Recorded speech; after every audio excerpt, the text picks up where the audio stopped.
नमस्कार दोस्तों, education power के इस प्लेटफॉर्म पर स्वागत है आप सभी का।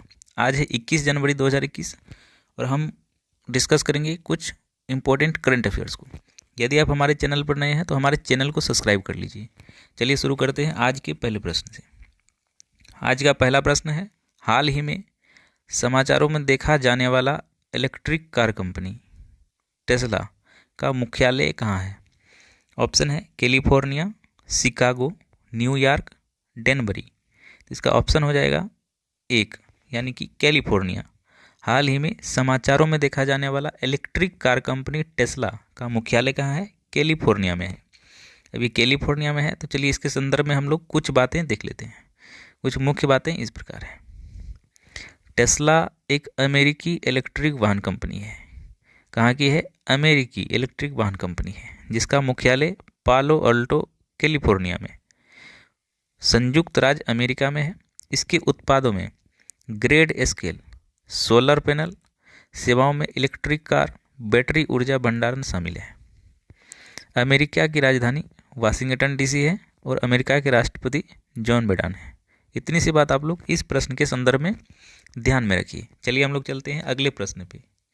अगला प्रश्न है, हाल ही में चर्चा में रहे सेमेरू ज्वालामुखी, कौन सा ज्वालामुखी? सेमेरी ज्वालामुखी कहाँ स्थित है? ऑप्शन है इक्वाडोर, दूसरा ऑप्शन है इंडोनेशिया, फिलीपींस, ग्वाटेमाला। इसका आंसर हो जाएगा ऑप्शन 2, यानी इंडोनेशिया। हाल ही में चर्चा में रहे सेमेरू ज्वालामुखी, कौन सा ज्वालामुखी? सेमेरू ज्वालामुखी इंडोनेशिया में स्थित है। अभी इंडोनेशिया में स्थित है तो चलिए इसके संदर्भ में कुछ मुख्य बातें हम लोग देख लेते हैं। कुछ मुख्य बातें इस प्रकार है।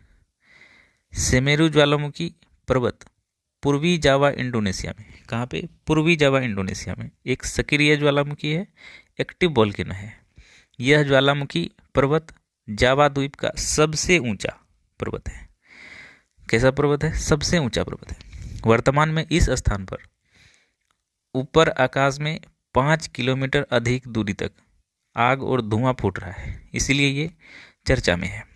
चलिए हम लोग अगले प्रश्न पर चलते हैं। अगला प्रश्न है, हाल ही में किस राज्य में न्यू अभिनव मंडप की आधारशिला रखी गई है? किसकी आधारशिला रखी गई है? न्यू अभिनव मंडप की आधारशिला रखी गई है। ऑप्शन है पंजाब, कर्नाटक, मद्रास, हैदराबाद।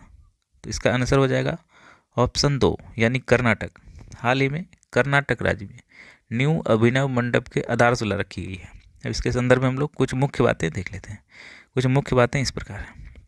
हाल ही में कर्नाटक के मुख्यमंत्री ने, किसने? कर्नाटक के मुख्यमंत्री ने बसव कल्याण में न्यू अभिनव मंडप की आधारशिला रखी है।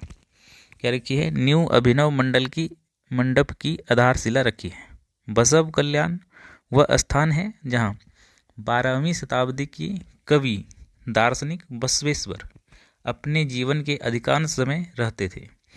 अनुभव मंडप दुनिया की पहली संसद के रूप में जाना जाता है। कैसे? किस संसद के रूप में जाना जाता है? पहली संसद के रूप में जाना जाता है जहां दार्शनिक और समाज सुधारकों ने बहस की थी, इसीलिए इसे दुनिया का पहली संसद के रूप में जाना जाता है। तो इस प्रश्न के संदर्भ में इतनी सी बात आपको याद रखनी है। चलिए हम लोग चलते हैं अगले प्रश्न पे। अगला प्रश्न है, हाल ही में महाराष्ट्र सरकार ने किस स्थान का नाम बदलकर धाराशिव रखा है? ऑप्शन है उस्मानाबाद, फैजाबाद, कच्चीपुड़ी, इनमें से कोई नहीं। इसका ऑप्शन होगा एक, यानी कि उस्मानाबाद। हाल ही में महाराष्ट्र सरकार ने उस्मानाबाद का नाम बदलकर धाराशिव रखा है। क्या रखा है? धाराशिव रखा है। चलिए इसके संदर्भ में कुछ मुख्य बातें हम लोग देख लेते हैं। कुछ मुख्य बातें इस प्रकार हैं। महाराष्ट्र के मुख्यमंत्री ने उस्मानाबाद को धाराशिव का नाम संदर्भित किया है। क्या नाम संदर्भित किया है? धाराशिव का नाम संदर्भित किया है। उस्मानाबाद का नाम हैदराबाद के अंतिम शासक मीर उस्मान खान के नाम पर रखा गया था। किसके नाम पर रखा गया था? मीर उस्मान खान के नाम पर रखा गया था। और यहाँ का महाराष्ट्र का राजधानी कहाँ है? मुंबई। और महाराष्ट्र के मुख्यमंत्री हैं उद्धव ठाकरे और राज्यपाल वहाँ के हैं भगत सिंह कोश्यारी। कौन है? भगत सिंह कोश्यारी। तो इतनी सी बात आप लोग इसके संदर्भ में याद रखिए। चलिए हम लोग चलते हैं अगले प्रश्न पे। अगला प्रश्न है, हाल ही में चर्चा में रही जल्लीकट्टू कौन? जल्लीकट्टू कौन सा जिला के अंतर्गत आता है? तो ये जल्लीकट्टू जो है तमिलनाडु का है, लेकिन किस जिले के अंतर्गत आता है? तो ऑप्शन है थैनी, मदुरई, डिंडीगल, उपरोक्त सभी। इसका आंसर हो जाएगा ऑप्शन 4, यानी कि उपरोक्त सभी। हाल ही में चर्चा में रही जल्लीकट्टू के अंतर्गत थैनी, मदुरई, डिंडीगल ये सभी जिले आते हैं। चलिए इसके संदर्भ में कुछ मुख्य बातें हम लोग देख लेते हैं। कुछ मुख्य बातें इस प्रकार हैं। पोंगल उत्सव के अवसर पर तमिलनाडु में जल्लीकट्टू नामक पारंपरिक खेल खिलवाया जाता है। क्या किया जाता है? जल्लीकट्टू नामक पारंपरिक खेल खिलवाया जाता है, जिसमें सांडों पर काबू करने पर आधारित होता है। ये खेल जो है सांडों पर काबू करने पर आधारित होता है। जल्लीकट्टू एक हिंसात्मक खेल है। कैसा खेल है? हिंसात्मक खेल है। 2000 वर्ष से अभी अधिक पुराना है। 2000 वर्ष से अधिक पुराना है, जिसमें प्रतियोगी पुरस्कार जीतने के लिए स्थानों पर काबू पाने की कोशिश करते हैं। तो ये यहाँ पे जो है काबू पाने की कोशिश करते हैं किस पे? सांडों पे। किस पे? सांडों पे काबू पाने की कोशिश करते हैं। ठीक है। और जो यदि सांड जीत जाता है तो सांड के मालिक को सम्मानित किया जाता है। इतनी सी बात आप लोग इसके संदर्भ में याद रखिए। चलिए हम लोग चलते हैं अगले प्रश्न पे। अगला प्रश्न है, हाल ही में किसके द्वारा नेशनल इनोवेशन फाउंडेशन पोर्टल की शुरुआत की गई है? यानी नेशनल इनोवेशन पोर्टल की शुरुआत की गई है, फाउंडेशन की शुरुआत की गई है। तो ये जो है ऑप्शन है विज्ञान एवं प्रौद्योगिकी मंत्रालय, नेशनल इनोवेशन फाउंडेशन इंडिया के माध्यम से, या फिर नीति आयोग। चौथा ऑप्शन है CSIR। इसका ऑप्शन हो जाएगा 2, यानी कि नेशनल इनोवेशन फाउंडेशन NIF, इसके माध्यम से इसे भी जो है लागू शुरुआत की गई है।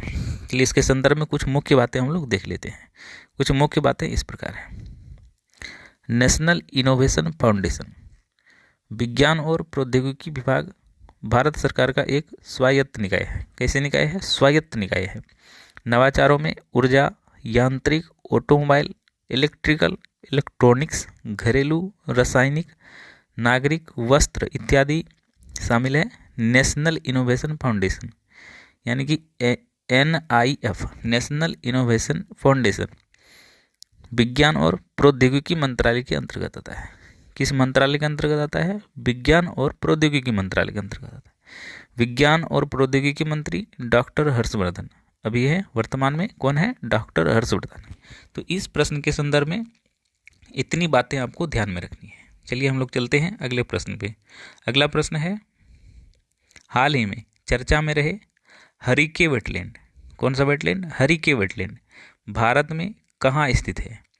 ऑप्शन है उत्तर प्रदेश, जम्मू कश्मीर, कर्नाटक, पंजाब। तो इसका आंसर हो जाएगा ऑप्शन 4, यानी कि पंजाब में हरिके वेटलैंड स्थित है। चलिए इसके संदर्भ में कुछ मुख्य बातें हम लोग देख लेते हैं। कुछ मुख्य बातें इस प्रकार हैं। 1953 में, कब? 1953 में सतलज नदी के पार हेडवर्क्स का निर्माण करके वेटलैंड का निर्माण किया गया था। इसे भारत के रामसर साइडों में से एक माना जाता है। कैसे साइडों में से एक माना जाता है? रामसर साइडों में से एक माना जाता है।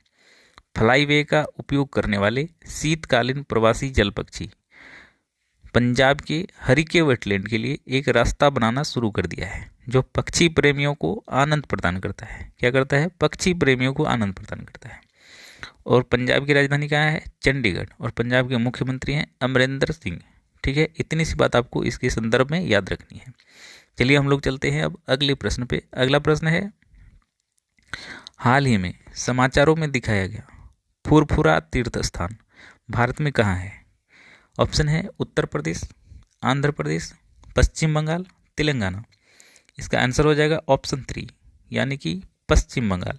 हाल ही में समाचारों में दिखाया गया फुरफुरा तीर्थ स्थान भारत में पश्चिम बंगाल राज्य में स्थित है। अब इसके संदर्भ में हम लोग कुछ मुख्य बातें देख लेते हैं। कुछ मुख्य बातें इस प्रकार है। फुरफुरा को फुरफुरा दरबार शरीफ के नाम से भी जाना जाता है। किस नाम से जाना जाता है? फुरफुरा दरबार शरीफ के नाम से भी जाना जाता है। फुरफुरा पश्चिम बंगाल के हुगली जिले का एक गांव है। क्या है? पश्चिम बंगाल के हुगली जिले का एक गांव है। यह बंगाली मुसलमानों के लिए पवित्र धर्म स्थान है तथा राजस्थान में अजमेर शरीफ के बाद यह देश का दूसरा सबसे प्रमुख बाजार है। पश्चिम बंगाल राजधानी कहाँ है? कोलकाता।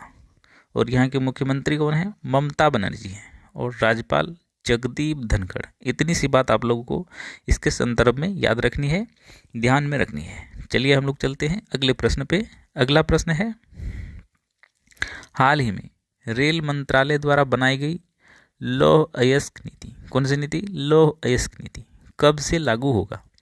ऑप्शन है 15 फरवरी 2021, दूसरा ऑप्शन है 10 फरवरी 2021, 18 फरवरी 2021, 2019, इनमें से कोई नहीं। तो ये ऑप्शन तो ऑटोमेटिक गलत हो जाएगा। इसका आंसर हो जाएगा ऑप्शन 2, यानी कि 10 फरवरी 2021। तो हाल ही में रेल मंत्रालय द्वारा बनाई गई लौह अयस्क नीति 10 फरवरी 2021 को लागू होगी। इसके संदर्भ में कुछ मुख्य बातें हम लोग देख लेते हैं। कुछ मुख्य बातें इस प्रकार हैं। रेल मंत्रालय द्वारा हाल ही में बोगियों के आवंटन के लिए, किस लिए?